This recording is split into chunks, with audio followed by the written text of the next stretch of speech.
Pernah manggil ya Jabbar pas lagi sakit hati? Makanya sering sakit hati. Jabbar itu panggilan untuk orang yang lagi sakit hati, habis dikecewain. Dikecewain oleh apa? Banyak lah, tergantung circle kehidupan kita ya. Ada yang circle-nya lebih ke main, berarti disakitin sama gengnya. Ada yang circle-nya lebih ke romantis-romantisan, disakitin oleh mantannya. Ada yang circle hidupnya seputar masalah kerja, disakitin oleh vendornya, oleh partnernya, oleh teman bisnisnya. Soal circle family life kita disakiti oleh keluarga, anak, orang tua, pasangan, dan seterusnya gitu kan. Yang jelas ketika kita merasa disakitin, ketika kita merasa kayak dikecewain, panggillah Allah. Sebelum kita memanggil netizen. Kan kita suka manggil netizen dulu ya. Posting, update status, story.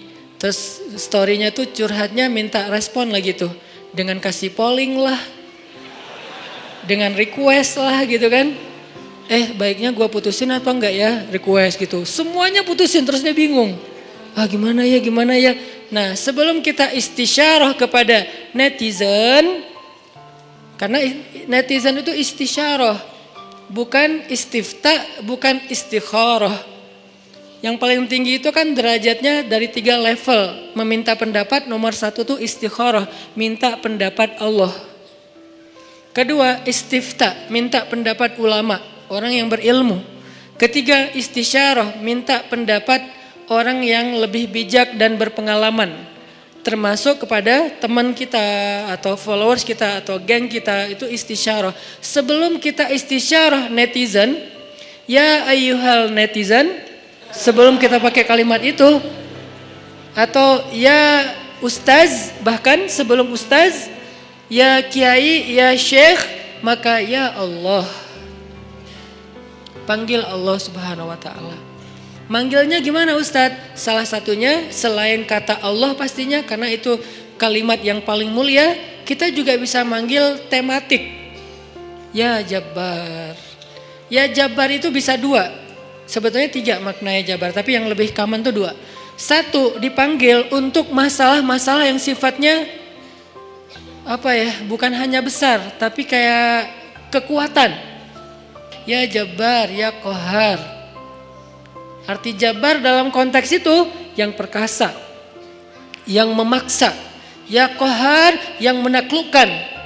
Sehingga dipakailah kalimat Jabbar, Qahar, Aziz, kan kata-kata yang nama-nama yang perkasa gitu untuk doa-doa yang sifatnya biasanya dipakainya dalam kondisi terzolimi. Ini doa-doa orang yang terzolimi. Kayaknya nggak perlu dihafal juga sih.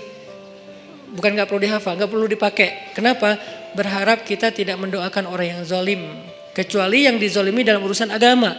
Kalau dizolimi urusan pribadi sih, mending jangan mendoakan orang yang menzolimi. Kenapa? Rugi. Mending doain diri sendiri. Ketika kita punya kesempatan doa kita diijabah, jangan kasih doa itu untuk orang lain. Rugi, walaupun bentuknya mendoakan atas keburukan, tetap rugi. Mending kita pakai buat doain diri kita sendiri. Ya Allah, saya lagi dizolimin, mudah-mudahan. Nah gitu kan, berarti kan kita dapat kebaikan. Ya Jabbar, itu panggilan orang yang sedang sakit hati. Jadi 1 artinya untuk orang yang lagi dizolimi, 1 lagi untuk orang yang lagi hatinya kayak sedih, kayak disakitin. Gak sebesar zolim sih, cuman ya lumayan lah, bikin gak bisa tidur, bikin tumbuh jerawat gara-gara itu gitu kan ya.